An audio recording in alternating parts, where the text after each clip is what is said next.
you go to the next slide, Mike? The next thing here is inflation. It's one of the problems that I mentioned that we face in Canada. And just to give people a sense, I know it's numbers, but just to give people a sense of what I mean when I say inflation. This is the CPI. The CPI is a measure that we have in Canada and other countries. It's called the Consumer Price Index.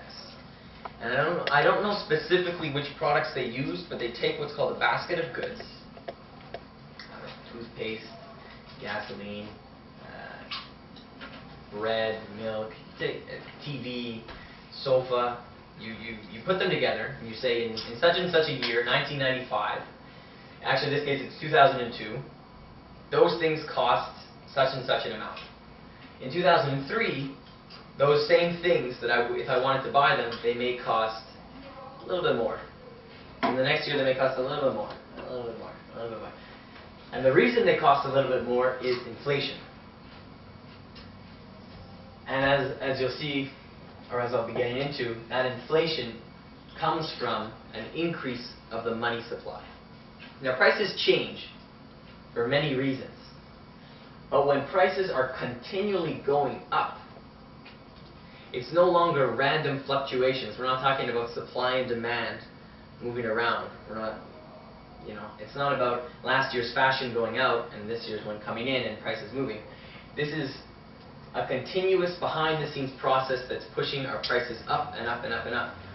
And wages are not keeping up with the increase in the stuff that we want to buy.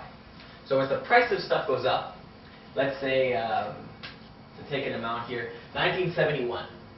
That was the year when, in every possible way, our money was disconnected from gold.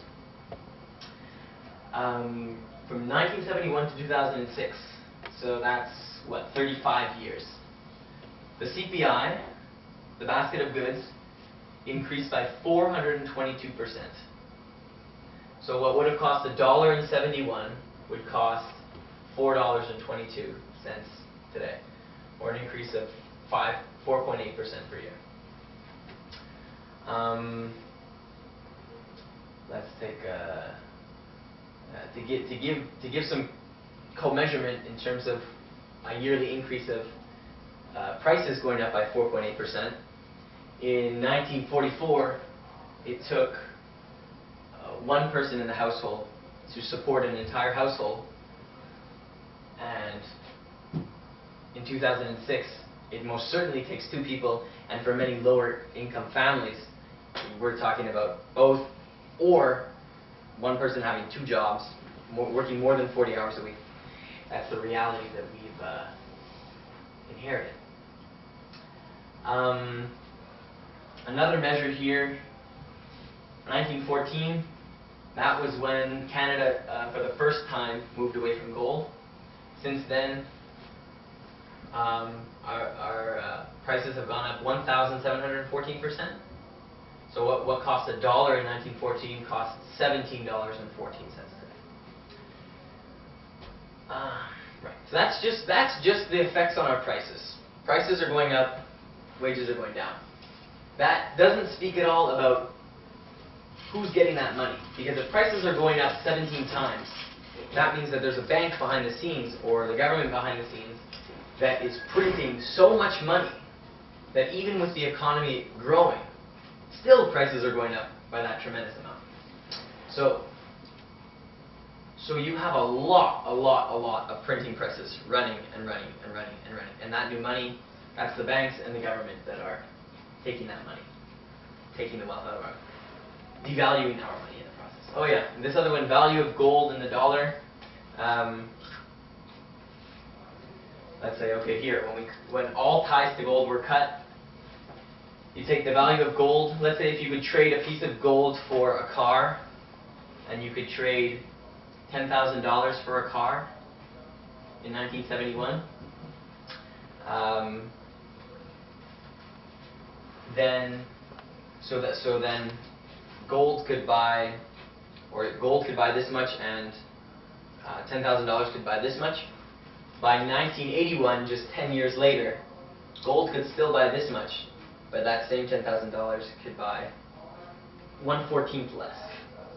Or the other way to think about it would be whatever that $10,000 could buy, much less gold. That trying to show that where once the dollar was exchangeable with gold, no longer anymore. You could buy less and less gold with each dollar. Can I see the next one? Thanks. This is just showing the prices again. Prices that are going up, starting with some dates here. Let's say 1914, Canada gets out of the gold standard. Prices going up. See that? This is what I was talking about with the gold, purchasing power of the gold and the dollar. 1971, we cut all links to gold. The dollar becomes worthless as gold becomes much more powerful. Once the link is severed. This means that more and more dollars are printed. Because gold isn't changing. Gold is the same amount of gold that's always sitting around. So if it's costing more money, it's either being hoarded or it's because the money that it can be converted into is becoming more and more of it.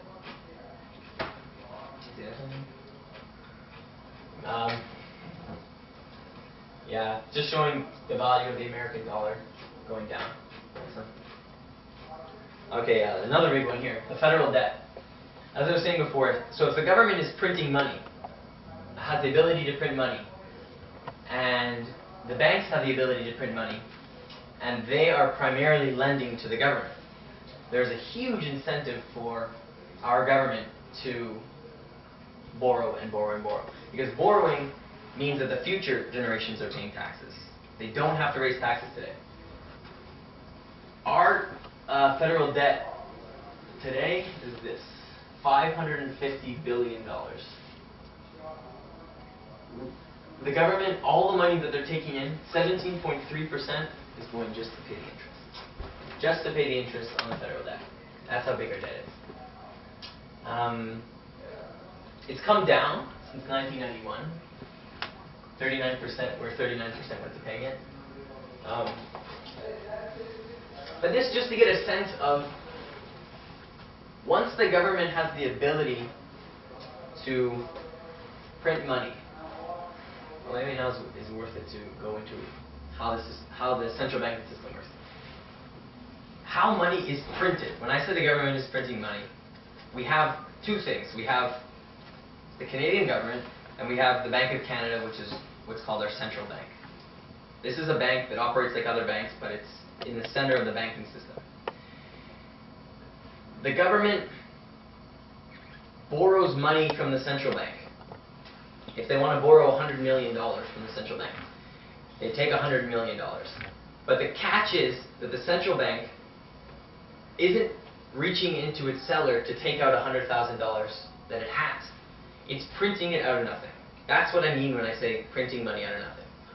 So the two working together, because the central bank is very much controlled by the government. The central bank gives that money to the government, and the government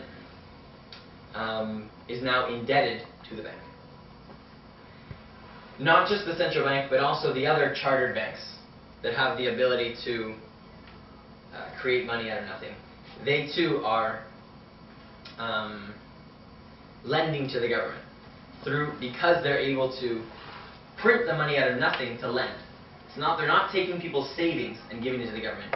They're using their computer and typing in $100 million and putting it into an account that the government owns. There's nothing behind it. It's digits, electronic digits. There's no wealth behind it.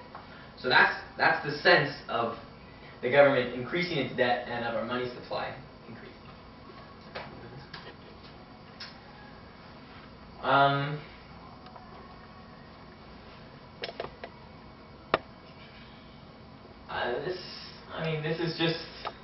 This is talking about the federal budget. It's in the United States.